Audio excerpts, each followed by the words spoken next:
மரவள்ளி கிழங்கு வடை. இதுதான் மரவள்ளி கிழங்கு. நான் மரவள்ளி கிழங்க தோல் நீக்கிட்டு சுத்தமா கழுவி எடுத்து வச்சிருக்கேன். இதை துருவி எடுத்துட்டு வந்துடலாம். மரவள்ளி கிழங்க துருவி எடுத்துட்டு வந்துட்டோம். இப்ப இதை ஒரு மிக்சி ஜார்ல மாத்திக்கலாம். மிக்சி ஜார்ல மாத்திரலாம். மிக்சி ஜார்ல மாத்திட்டோம். இப்போ இதுக்கு தேவையான அளவு உப்பு சேர்த்துடலாம்.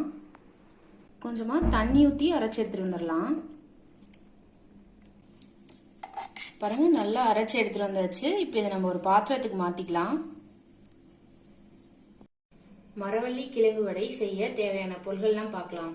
பெருஞ்சீரகம் 1 ஸ்பூன், ஒரு பெரிய வெங்காயத்தை பொடியா நறுக்கி வச்சிருக்கேன், ஒரு பச்சை மிளகாயை பொடியா நறுக்கி வச்சிருக்கேன், கருவேப்பிலை கொஞ்சம், மல்லித்தழை கொஞ்சம், மிளகாய்த்தூள், அரிசி மாவு 1 கப். அடுப்புல எண்ணெய் வச்சுட்டு இப்ப நம்ம மாவு ப்ரிப்பேர் பண்ணிடலாம். இப்போ நம்ம 1 கப் அரிசி மாவு சேர்த்துக்கலாம்.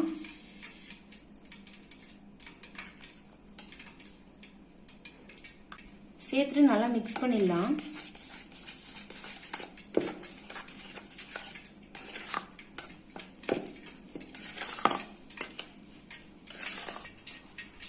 பாருங்க, இப்ப நல்லா மிக்ஸ் பண்ணியாச்சு.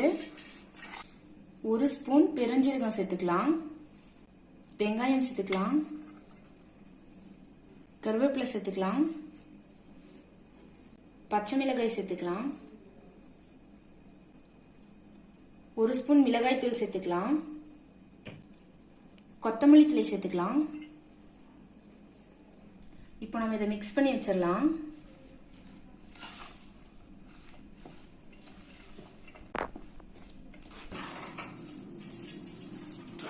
பாருங்க, இப்போ நல்லா மிக்ஸ் பண்ணியாச்சு.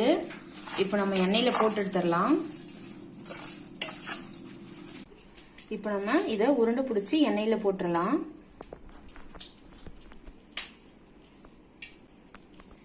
இந்த மாதிரி பிடிச்சிட்டு இப்படி லைட்டா கையில இப்படி அமுத்தி விட்டுருங்க. அவ்வளவுதான், இதை எண்ணெயில போட்டுடலாம். எண்ணெய் காஞ்சிருச்சு. இப்போ நம்ம போட்டுடலாம்.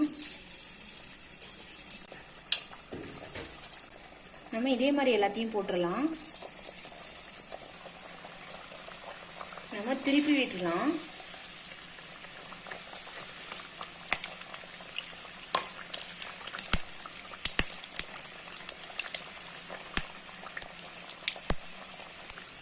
பாருங்க, இந்த கொதிக்கிற சவுண்ட் எல்லாம் நின்றுடுச்சுன்னா நம்ம இந்த வடையை எடுத்துடலாம். அவ்வளவுதான், நம்ம மரவள்ளி கிழங்கு வடை வெந்துருச்சு. இதை எடுத்துடலாம். அவ்வளவுதான், நம்ம சுவையான மரவள்ளி கிழங்கு வடை ரெடி ஆயிருச்சு. மரவள்ளி கிழங்குல அதிகமான இரும்பு சத்து இருக்கு, கால்சியம், விட்டமின் கேலாம் இருக்கு. மரவள்ளி கிழங்குல அதிகமான கார்போஹைட்ரேட் இருக்கு. அதனால இது சாப்பிட்டா வெயிட் கெயின் ஆகும். சின்ன குழந்தைங்களுக்கு நம்ம கொடுத்தா வெயிட் கெயின் ஆகும். மறக்காம நந்து சமையல் சேனலை சப்ஸ்கிரைப் பண்ணுங்க. பக்கத்துல இருக்க பெல் பட்டனையும் பிரஸ் பண்ணுங்க. இந்த வீடியோ உங்களுக்கு பிடிச்சிருந்துச்சுன்னா லைக் பண்ணுங்க, ஷேர் பண்ணுங்க, கமெண்ட் பண்ணுங்க. தேங்க்யூ.